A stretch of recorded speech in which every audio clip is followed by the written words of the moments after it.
J'ai une recette qui me tient à cœur depuis très longtemps, qui date depuis 1978 et pourtant je suis de 74, donc j'avais 4 ans à l'époque.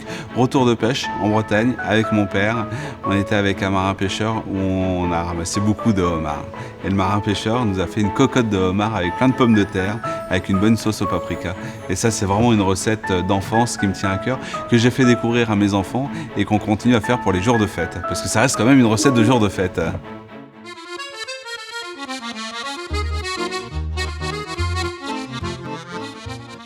C'est une recette très simple.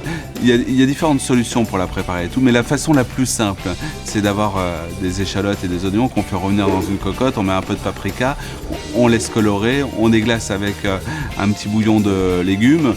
Une fois qu'on a déglacé avec le bouillon de légumes, qu'on laisse réduire et tout, on met les têtes de homard. Les têtes de homard comme ça et tout. On les met dedans, on laisse cuire un petit peu comme ça. Là, on va mettre un bouillon de homard à hauteur, on laisse réduire, on rajoute un peu de crème, on laisse réduire, on mixe et ça fait une sauce paprika qui est splendide. Après, les queues de homard et les pinces, vous les avez cuits à court bouillon, vous les décortiquez et vous servez les pommes de terre qu'on cuit dans la sauce avec la sauce et les homards. C'est une recette qui m'a plu quand j'étais petit, qui a plu à mes enfants étant petits, donc j'espère qu'elle plaira encore à beaucoup de petits.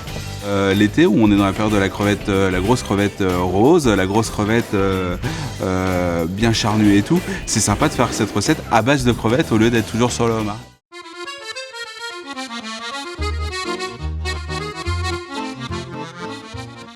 Souvent, ce que je dis aux jeunes, s'ils veulent se lancer dans la cuisine, il faut déjà aimer manger.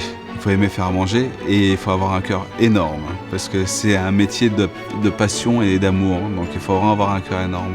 Après, cette passion, elle se développe au fur et à mesure des années et tout, mais surtout si un jeune veut faire ce métier-là, mais qu'il fonce, parce que c'est le plus beau métier du monde.